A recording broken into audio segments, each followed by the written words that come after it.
الحمدللہ رب العالمین والصلاۃ والسلام علی رسولہ الکریم اما بعد اعوذ باللہ من الشیطان الرجیم بسم اللہ الرحمن الرحیم۔ معزز سامعین نظام السلام علیکم ورحمۃ اللہ وبرکاتہ۔ الافام کی جانب سے میں ہوں حافظ عبدالجانہ شیخ۔ الحمدللہ آج ہم نے تراویح کے اندر 8واں پارہ مکمل کیا ہے۔ اس پارے کی ابتدا ولو اننا نزلنا الیہم الملائکۃ وکلمہم الموتى وحشرنا علیہم کل شیء قبلا ما كانوا لیؤمنوا الا ان یشاء اللہ ولکن اکثرہم یجہلون۔ پارے کی ابتدا یہاں سے ہو رہی ہے۔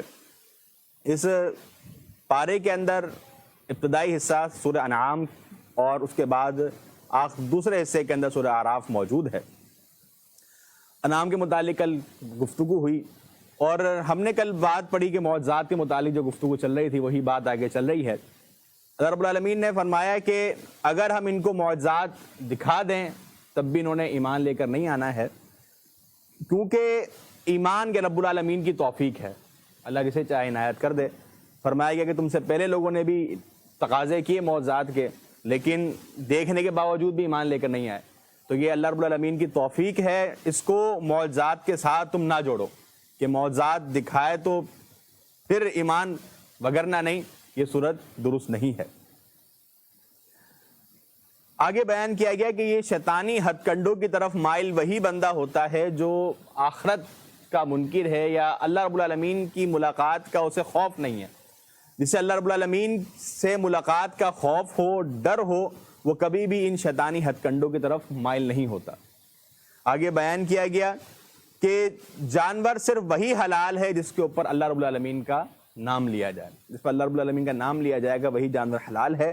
اور اگر انسان پر کوئی ایسی مجبوری آ جاتی ہے کہ وہ اگر کھائے گا نہیں تو مر جائے گا اور بھوک اس شدت کی ہے، تو ایسے موقع پر کوئی جانور اس کو مل جاتا ہے جس پر اللہ کا نام نہیں لیا گیا، یا کوئی ایسا جانور مل جاتا ہے جو کہ حلال نہیں ہے، تو وہ اس کو کھا سکتا ہے۔ یہ مجبوری کی کیفیت ہے۔ باقی عام حالات میں صرف وہی جانور کھایا جائے جس پر اللہ کا نام لیا گیا ہے۔ اور فرمایا گیا وَلَا تَأْكُلُوا مِمَّا لَمْ يَذْكُرِ اسْمُ اللَّهِ عَلَيْهِ، کہ جس کے اوپر اللہ کا نام نہیں لیا گیا ہے تم نے اس جانور کو نہیں کھانا ہے۔ آگے شرک فی الاطاعت سے منع کیا گیا کہ تم نے ایسا نہ ہو کہ تم اطاعت کے اندر بھی شرک میں پڑ جاؤ۔ اطاعت کس کی ہے؟ اللہ اور اس کے رسول صلی اللہ علیہ وآلہ وسلم کی۔ تم نے اس اطاعت کے اندر بھی کسی کو شریک نہیں کرنا ہے۔ عبدالقادر جیلانی رحمۃ اللہ علیہ کا ایک قول ہے، وہ فرماتے ہیں کہ شرک صرف یہ نہیں ہے کہ انسان صرف عبادت کے اندر شرک کرے، بلکہ شرک یہ بھی ہے کہ انسان اطاعت کے اندر شرک میں پڑ جائے، اللہ اس کے رسول صلی اللہ علیہ وسلم کو چھوڑ کر کسی تیسرے کو اپنا ایسا قائد بنا لے کہ وہ اس کی اطاعت کرنے لگ جائے، اپنا رہبر ایسا بنا لے کہ وہ اس کی اطاعت کرنے لگ جائے، اس کے پیچھے وہ لگ جائے۔ آگے مشرکین مکہ کا ایک فضول سا اعتراض، وہ کہا کرتے تھے کہ ہم ایمان اس موقع پر لے کر آئیں گے جب ہمیں وہ چیزیں دی جائیں جو رسولوں کو دی گئی ہیں۔ الغرض یہ کہ ہر طرح کا، ہر فضول قسم کا اعتراض ان لوگوں نے کیا، کہا کہ جو رسولوں کو دیا گیا وہ ہمیں دیا جائے، یعنی ہمیں رسالت کے منصب پر فائز کیا جائے، پھر ہم ایمان لے کر آئیں گے۔ تو اللہ رب العالمین نے فرمایا کہ یہ رسالت کا جو منصب ہے یہ ہر کسی کے لیے نہیں ہے۔ اللہ رب العالمین چنتا ہے اپنے بندوں میں سے، پھر جو چنیدہ ہوتے ہیں رسالت انہی کو دی جاتی ہے، یہ ہر کس و ناقص کو نہیں دی جاتی۔ آگے بیان کیا گیا، یہ بات ہم نے کل بھی کی اور اسی موضوع کو آگے بیان کیا گیا کہ جنات اور انسان کا جو یہ باہمی تعاون ہے کہ انسان کوشش کرتا ہے کہ جنات کو اپنے قبضے میں کر لے، پھر ان سے وہ ناجائز کام اور کئی حرام کام کروا رہا ہوتا ہے اور خود بھی وہ کفر کے اندر پڑ جاتا ہے۔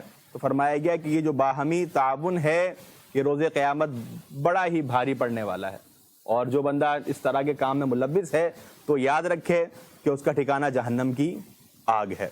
تو یہ ہمارے یہاں پر ویسے تو جس طرح ہر چیز جعلی ہو گئی ہے، ہر چیز کے اندر بیکار قسم کے لوگ آ گئے ہیں، اس طرح جادوگری کے اندر بھی اب بیکار قسم کے لوگ اور جھوٹے لوگ بیٹھے ہوئے ہیں کہ کسی میں اتنی یہ ہمت رہی نہیں کہ وہ اتنے زیادہ چلے کاٹ سکے یا اتنی زیادہ محنتیں کر سکے، زیادہ تر جھوٹ کے اوپر گانی چلتی ہے۔ تو اگر کوئی ہے واقعی میں ایسا بھی تو وہ حرام کاری ہی کر رہا ہے، لوگوں کو حرام کی طرف مائل کر رہا ہے۔ تو لوگوں کو اپنے دامن کو بچانا چاہیے اور ایسے لوگوں کے پاس نہیں جانا چاہیے۔ کچھ لوگ مشاہدے کے چکر میں آپ مشاہدہ کرنے چلے جائیں لیکن وہ ایمان اپنا تباہ کر بیٹھتے ہیں، ایسے لوگوں سے کلی طور پہ بچنا چاہیے۔ آگے فرمایا گیا وَرَبُّكَ الْغَنِيُّ ذُو الرَّحْمَةِ، اللہ رب العالمین بے پرواہ ہے اور ساتھ میں رحم والا ہے۔ اللہ بے پرواہ ہے اور اللہ رحیم ہے۔ یہ دو باتیں اسی لیے بیان کی گئی کہ آگے بیان کیا گیا کہ اللہ رب العالمین اگر چاہے تو تمہیں صفحہ ہستی سے مٹا دے، تمہیں چاہے تو صفحہ ہستی سے مٹا دے، تمہارے بجائے کوئی اور قوم لے آئے، لیکن اللہ رب العالمین ذات رحم کرنے والی ہے، وہ بڑا رحیم و کریم ہے، وہ تمہیں ڈھیل دیتا ہے، تمہیں چھوٹ دیتا ہے، لیکن اس ڈھیل کو، اس نرمی کو انسان اس کا بیجا فائدہ یا غلط فائدہ نہ اٹھائے۔ آگے بیان کیا گیا جس کے حساب سے سورت کا نام سورہ انعام رکھا گیا ہے کہ مشرکین مکہ کیا کرتے تھے کہ مویشیوں کا کچھ حصہ غیر اللہ کے لیے وقف کرتے تھے، کچھ حصہ اللہ کے لیے وقف کیا کرتے تھے، اور اتنے ظالم تھے کہ کھیتی کے اندر سے حصہ رکھا ہوا یہ اتنا اللہ کے لیے ہوگا، اتنا غیر اللہ کے لیے ہوگا۔ تو جب اللہ رب العالمین کے حصے کے اندر سے کچھ کمی ہوتی تھی تو کیا کیا کرتے تھے کہ جو غیر اللہ کے نام پر تھا اس میں سے اس کمی کو پورا کر دیا کرتے تھے کہ اللہ کے حصے میں سے نکالا اور غیر اللہ کے حصے میں ڈال دیا، اور اتنے بدبخت تھے کہ کہا کرتے تھے اللہ تو غنی ہے، اللہ کو کیا ضرورت، ہمارے جو غیر اللہ ہیں ان کے مال کے اندر کمی نہیں ہونی چاہیے، بھلے اللہ کے نام پر دینے میں ہمیں کمی کرنی پڑے، غیر اللہ کے نام پر پورا دینا ہے۔ تو اس طرح ان کی حرکات تھی، تو انہوں نے مخصوص کیے ہوئے تھے۔ اسی طرح انہوں نے اپنے بتوں کو اس طرح وقف کیا ہوا تھا کہ یہ صرف یہ عورتوں کے لیے ہے، یہ مردوں کے لیے ہے، یا یہ اونٹنی جو بچہ اب جنے گی وہ صرف مرد کے لیے ہوگا یا عورت کے لیے ہوگا، اس طرح کے اوہام اور اس طرح کی باتیں ان لوگوں کے اندر موجود تھی۔ تو اللہ رب العالمین نے ان کی اس بات کی تردید کی اور آگے فرمایا گیا کہ اس طرح کی بہت ساری چیزیں مشرکین کے لیے مزین کر دی گئی ہیں، وہ ان کے اندر بڑے خوش ہوتے ہیں، اور اسی گمراہی کے اندر وہ کیا کام کرتے ہیں، قتل اولادہم، اپنی اولاد کو قتل کر دیتے ہیں اپنے شریکوں کے لیے۔ تو یہ رسم بہت پہلے بھی رائج رہی کہ لوگ اپنے بچوں کو اپنے دیوی دیوتاؤں کے نام پر قتل کر دیا کرتے تھے، اور آج بھی افسوس کے ساتھ یہ کہ ہمارے مسلمانوں کے اندر بھی اس طرح کی چیزیں ہیں، وہ قتل نہیں کرتے لیکن وہ کسی قابل بھی نہیں چھوڑتے۔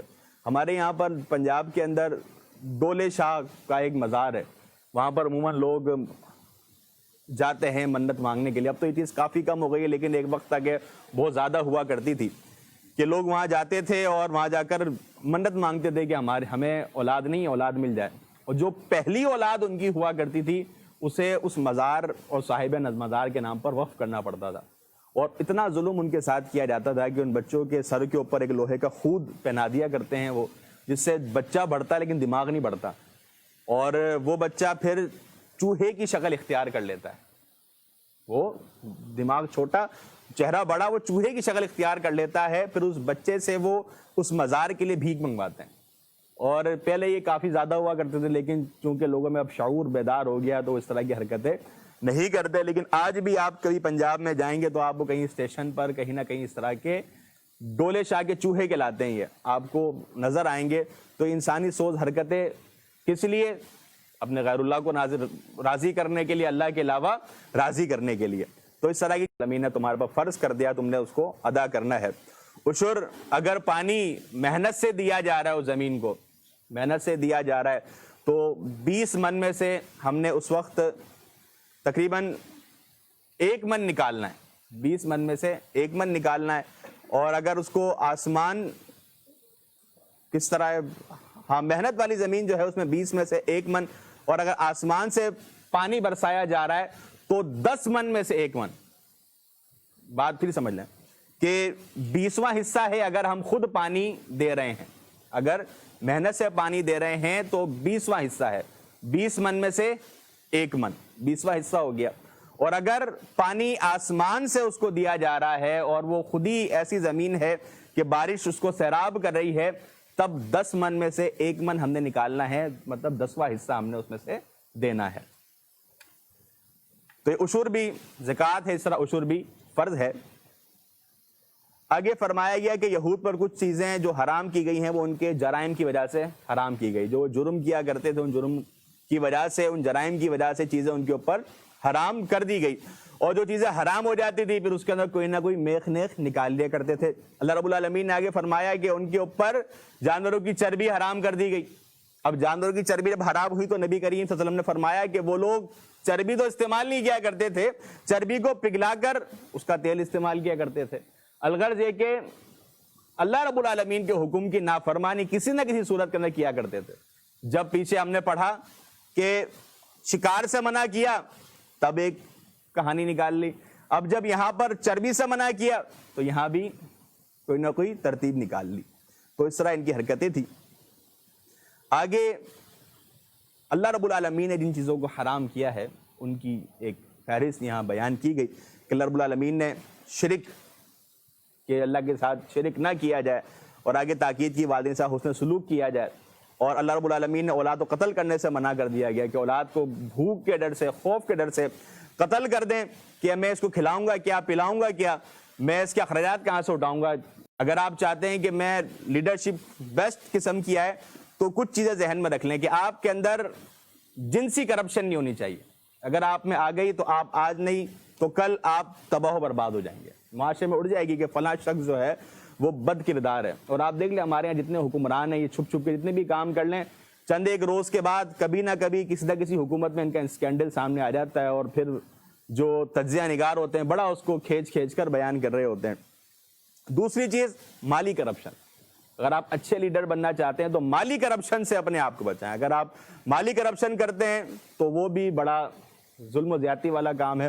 بظاہر آپ کا کام ایک وقت تک چلے گا لیکن وہ رونق بہت جلدی ختم ہو جائے گی، وہ وقتی ایک رونق ہوتی ہے، اس کو بعد کے اندر مزہ نہیں رہتا۔ تو یہ چیز کہ انسان فحاشی سے اور اس چیز سے اگر محفوظ رہا تو وہ ایک بہتر لیڈر بن سکتا ہے اور قوم کو، جماعت کو بآسانی چلا سکتا ہے۔ آگے اپنے آپ کو، اپنے نفس کو قتل کرنا، خودکشی کرنا، اس کو بھی حرام کر دیا گیا۔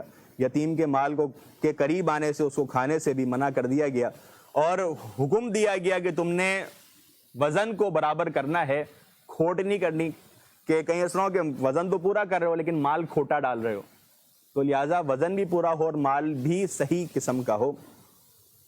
اور فرمایا گیا کہ تم نے عدل و انصاف کرنا ہے اگرچہ تمہارا قریب رشتہ دار کیوں نہ ہو۔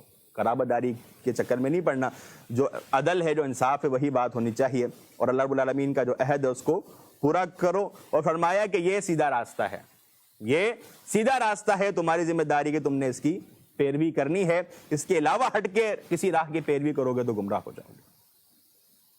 آگے فرمایا گیا سورت کے اختتام کے اندر کہ من جاء بالحسنۃ فلہ عشر امثالھا، کہ جو بندہ ایک نیکی لے کر آئے گا اس کو ایک نیکی کے بدلے 10 گنا زیادہ اجر دیا جائے گا، زیادہ گنا اجر دیا جائے گا۔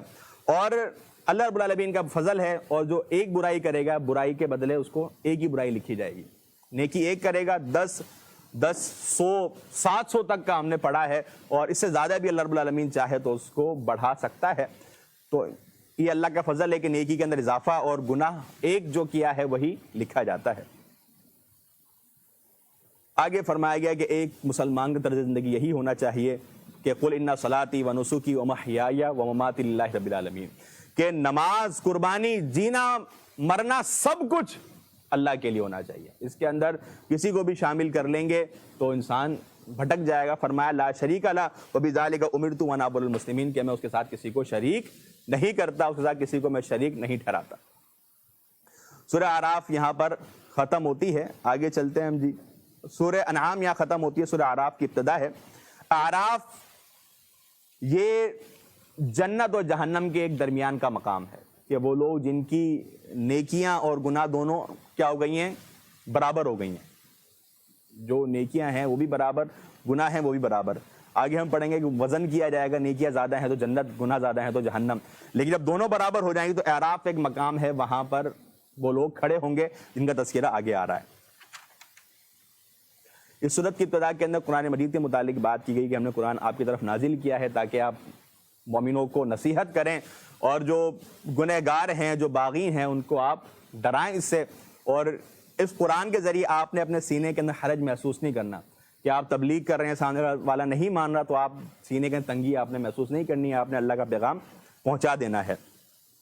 اور یہاں تنگی کی جو بات ہے وہ آگے ہم اس پارے کے اختتام میں پڑھیں گے۔ آپ نے چند قوموں کا تذکرہ کیا کہ جب نبیوں نے ان کے سامنے بات کی تو انہوں نے انکار کر دیا، جھٹلا دیا، تو یہ جھٹلانے والا جھٹلاتے رہیں گے، اس کی وجہ سے اپنے دل کو تنگ نہیں کرنا بلکہ کام کو جاری و ساری رکھنا ہے۔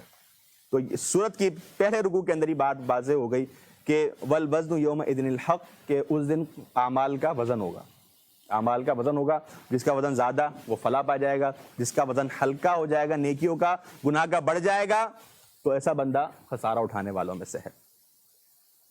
آگے حضرت آدم علیہ السلام کی تخلیق کا تذکرہ، اور جب فرشتوں کو حکم دیا کہ سجدہ کرو تو اس موقع پر ابلیس نے سجدہ نہیں کیا، اور اس نے کہا کہ قال انا خیر من، کہ میں اس سے بہتر ہوں، خلقتنی من نار وخلقتہ من طین، کہ تو نے مجھے آگ سے پیدا کیا اور اسے مٹی سے پیدا کیا ہے۔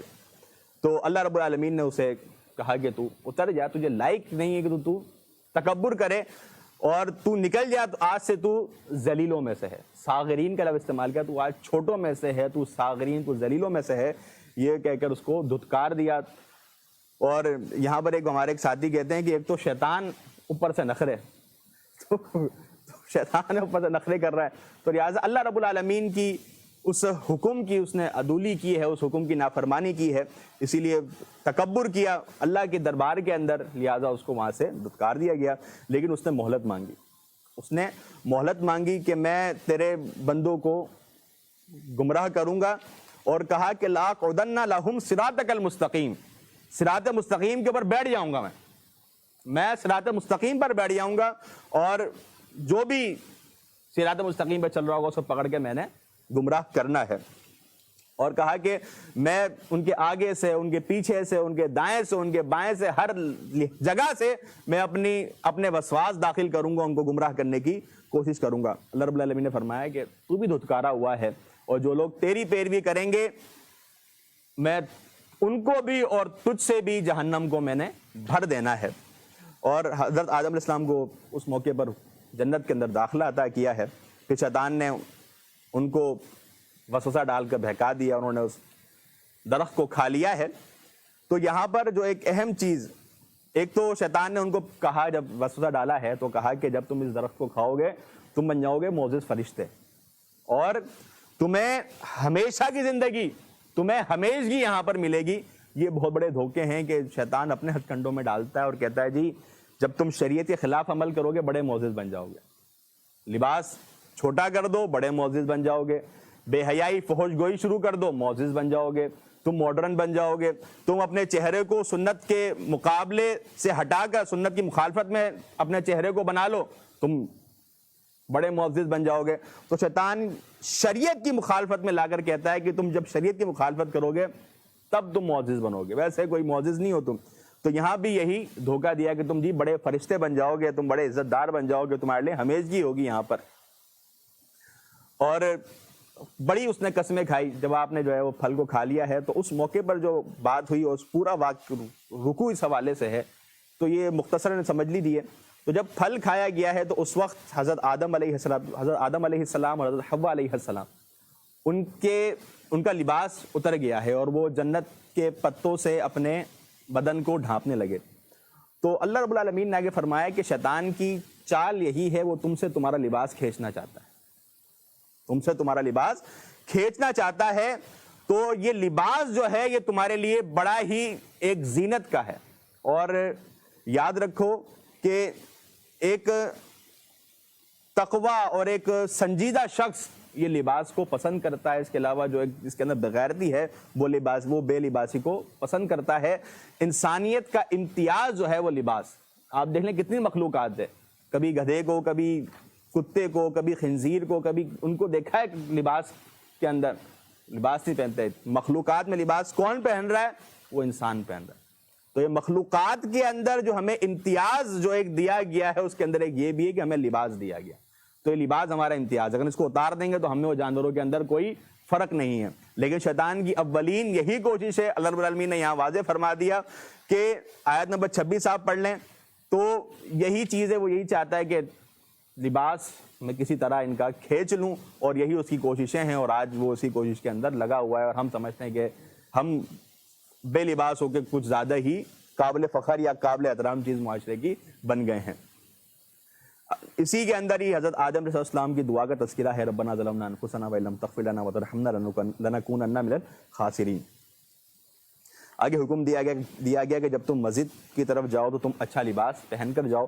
تقویٰ یہ نہیں ہے کہ آپ جو ہے برا یا خراب لباس پہن کر آپ فقیری سمجھ لیں، ہمارے فقیری لوگ بن جاتے ہیں، یہ تقویٰ نہیں ہے۔ آپ صاف لباس، اچھا لباس پہنیں، صاف ستھرے رہیں، یہ تقویٰ ہے۔ جتنا اللہ نے آپ کو دیا ہے آپ اس حساب سے اچھا لباس پہنیں، صاف ستھرے رہیں۔ یہ گندا لباس یا گندگی یا کئی دن تک نہ نہانا، اس کو تقویٰ سمجھنا یہ ایک فضول چیز ہے۔ آگے فرمایا کہ کھاؤ پیو لیکن اسراف نہیں کرو، اسراف نہیں کرو کہ اتنا کھا لو کہ پھر بعد کے اندر وہ توندی کم نہ ہو رہی ہو یا وہ بیماری کے اندر تبدیل ہو جائے، اور اتنا بھی نہ بھر لو کہ وہ آپ میں پھینکنا پڑ جائے۔ اسراف نہیں کرنا، اللہ اسراف کرنے والوں کو پسند نہیں کرتا۔ تو آگے بیان کیا گیا کہ اللہ رب العالمین نے جو نعمتیں دی ہیں، جو آسائشیں دی ہیں، ان کا استعمال حرام نہیں ہے، بس اس کے اندر کیا اسراف نہ ہو۔ جب اسراف ہوگا تو وہ کہانی خراب ہو جائے گی۔ آگے بیان کیا گیا کہ جب جنت کے اندر جب داخل کیا جائے گا تو اہل جنت کے دل ایک دوسرے سے صاف کیے جائیں گے، کہ دل کے اندر کوئی اب خرابی نہ ہو۔ تو اہل جنت کی یہ صفت ہے کہ وہ دنیا کے اندر بھی اپنے دلوں کو صاف رکھتے ہیں، اور اب جنت میں جائیں گے، جنت کے اندر ایک بہت بڑی نعمت بھی یہ ہوگی کہ دل صاف ہوں گے۔ تو دلوں کا صاف ہونا بے حد ضروری ہے۔ دنیا کے اندر بھی ایک دوسرے سے شکایتیں ہو جاتی ہیں، ظاہر سی بات ہے، سامنے والا بندہ آپ کے مزاج کے مطابق نہیں ہے، اس کے اندر کوئی نہ کوئی بات، کوئی نہ کوئی خامی ایسی ہوتی ہے، مجھے آپ کی بات اچھی نہیں لگی ہوگی، کوئی آپ کو میری کوئی نہ کوئی بات اچھی نہیں لگی ہوگی، یہ چیزیں چلتی ہیں، لیکن اس کے باوجود بھی باہمی محبت اور الفت کا رشتہ قائم رکھنا چاہیے۔ جنت کے اندر انشاءاللہ یہ جو دلی کوئی معاملہ ہے وہ بالکل نہیں ہوگا۔ آگے اصحاب اعراف کا تذکرہ ہے۔ اصحاب اعراف کے مقام پر ہوں گے، تو اب جب جنتیوں کو دیکھ رہے ہوں گے تو ان کو سلام کہیں گے، جب جہنمیوں کو دیکھیں گے تو کہیں گے کہ اے اللہ ہمیں ان سے محفوظ رکھ، اور بالآخر جب حساب و کتاب مکمل ہو جائے گا تو پھر اللہ رب العالمین ان کو معاف فرما کر ان کو جنت کے اندر داخلہ عطا کر دیں گے۔ اللہ رب العالمین ہم سب کو اہل جنت میں سے بنائے۔ اچھا جی، آگے بیان کیا گیا اللہ رب العالمین کی عبادت و اطاعت کا حقیقی سبب یہ ہے کہ زمین و آسمان کو اسی نے تخلیق کیا ہے۔ جب خلقت اسی کی ہے تو مرضی اسی کی چلے گی، اس اللہ رب العالمین کی ذات کے برخلاف ہمیں کام نہیں کرنے چاہیے۔ اچھا، آگے جو ہے وہ ان اقوام کا تذکرہ، اس کے متعلق میں نے بات کی شروع کے اندر، حضرت نوح علیہ السلام کی قوم کا تذکرہ ہے، حضرت ہود علیہ السلام کی قوم کا تذکرہ ہے، اسی طرح شعیب علیہ السلام کی قوم کا تذکرہ ہے۔ تو یہ جو اقوام، ان کے قصے بیان ہوئے وہ اسی لیے بیان ہوئے کہ انہوں نے اپنی قوم کو دعوت دی، توحید کی، اللہ رب العالمین کی طرف بلانے کی دعوت دی، لیکن قوم نے کیا کیا؟ نافرمانی کی۔ کہ نوح علیہ السلام کی قوم نے 950 سال تبلیغ کیے، لیکن 950 سال تبلیغ کے بعد بھی ایسی بدبخت قوم ہے کہ نوح علیہ السلام کو کہہ رہے ہیں کہ ہم تو آپ کو گمراہی میں دیکھ رہے ہیں، نبی کو یہ بات کہہ رہے ہیں۔ تو اس طرح کی ان لوگوں کی حرکتیں تھی کہ نبیوں کے متعلق اس طرح کی بات کہ پڑھتے ہیں تو رونا بھی آتا ہے، کبھی کبھار ہنسی بھی آتی ہے کہ یار کیسے موٹی عقل کے لوگ تھے۔ اور اس چیز کو ہم آج منطبق کر لیں کہ اگر کوئی مشرک ہے تو وہ بھی اس طرح کی موٹی عقل والی بات ہی کرتا ہے، اس کے اندر کوئی عقل نہیں ہوتی۔ تو انبیاء کرام کا تذکرہ کیا گیا کہ ان کی قوم، انہوں نے اپنی قوم کے سامنے باتیں کی لیکن انہوں نے نہیں مانا، پھر اللہ رب العالمین کا عذاب ان کے اوپر نازل ہوا۔ انشاءاللہ یہ مزید تفصیل سورہ ہود کے اندر اور آگے بھی ہم پڑھتے رہیں گے، کیا عذاب آیا، کس طرح عذاب رہا، انشاءاللہ تفصیل اس موقع پر۔ اس پارے کے اختتام کے اندر اللہ رب العالمین نے واضح فرما دیا کہ روز قیامت اللہ رب العالمین ایمان والوں اور کافر کے درمیان فیصلہ کر دے گا، پتہ چل جائے گا کہ جی کون حق پر ہے اور کون گمراہی پر ہے۔ تم اگر نہیں مان رہے نہ مانو، لیکن ایک دن آئے گا تمہیں معلوم ہو جائے گا۔ اللہ رب العالمین ہم سب کو صحیح معنی میں قرآن سنت پر عمل کرنے کی توفیق عطا فرمائے۔ 8واں پارہ جی یہاں پر مکمل ہوا، کل انشاءاللہ ہم 9ویں پارے کا آغاز کریں گے۔ سبحانک اللہم و بحمدک، اشہد ان لا الہ الا انت، استغفرک و اتوب الیک۔